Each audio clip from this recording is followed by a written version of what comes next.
الدرس التاسع اللي اتعلمته السنة دي، إحنا بنفتقد الوقت للتفكير، إنك تقعد بس كده تفكر على رواقة. إمتى آخر مرة قعدت مسكت فكرة كده استمريت فيها مثلا لمدة 10 دقايق، يا عم 5 دقايق، 5 دقايق بس، إيه، في فكرة كده عمال تتعمق فيها. ما أظنش إنك هتترك 5 دقايق في هذا الوقت أو في هذا الزمن إنك تفكر في أي حاجة. اللي إحنا بنعمله إيه؟ إحنا بنشوف حد ليه رأي معين في الحاجة ديت وبعدين نتبنى هذا الرأي، وبقى أفكر وبحث ومش عارف إيه، وادانا الرأي على الجهاز، فأنا إيه، أتبنى رأي هذا الشخص لأن شكله حلو، يبدو إن هو منطقي، فخلاص ده الرأي أو دي الفكرة اللي أنا مقتنع بيها. أصبح موضوع التفكير ده رفاهية أو شيء لا يليق بالواقع السريع اللي إحنا عايشينه دلوقتي، في حين إن حياتك ما بتتظبطش إلا لما بتعمل الحاجات ببطء. يعني حاجات زي القراية، حاجات زي الريفليكشن أو التأمل، إنك تقعد كده تقعد تكتب كده وتنظم أفكارك وتفكر، تشوف أنت عايز تعمل إيه، أنت هنا ليه، الحوار اللي هي الأسئلة الحلوة دي اللي بتقعد إيه تفكر فيها وتتعمق وتتشعب وبتوصل لحاجات حلوة جدا جدا، أو بتوصل لأسئلة أحسن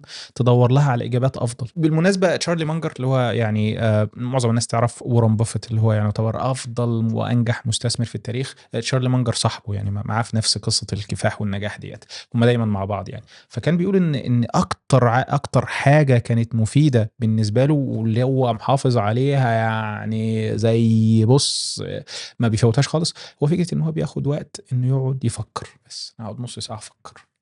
امتى يا اخي؟ ما اظنش انك عملت اي حاجه من الحاجات دي قبل كده، انك تقعد بس كده ايه بدون اي مشتتات او ملهيات، ما تعملش حاجه غير ان انت بتفكر في فكره معينه. والله تعالى بقى نفكر في الموضوع ده. عايز اقول لك المرات اللي انا عملت فيها كده قبل ادراكي للموضوع ده واهميته، كنت بوصل لحاجات يعني عظيمه بصراحه يعني.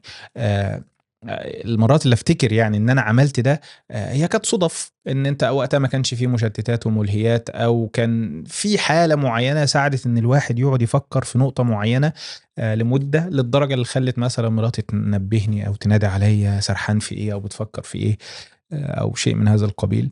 فالحاجات اللي زي ديت بتفرق جدا جدا جدا، ولكن خد بالك انك ما تتزحلقش وتروح ناحيه الافكار السلبيه، لان الطريق بتاعها سهل، الطريق بتاعها زحليقه حرفيا، بتسيب نفسك وانت تتعمق فيها براحتك. فاحنا نفتقد يعني مش رفاهيه بقى، لضروره التفكير، ان الواحد بس يقعد يفكر.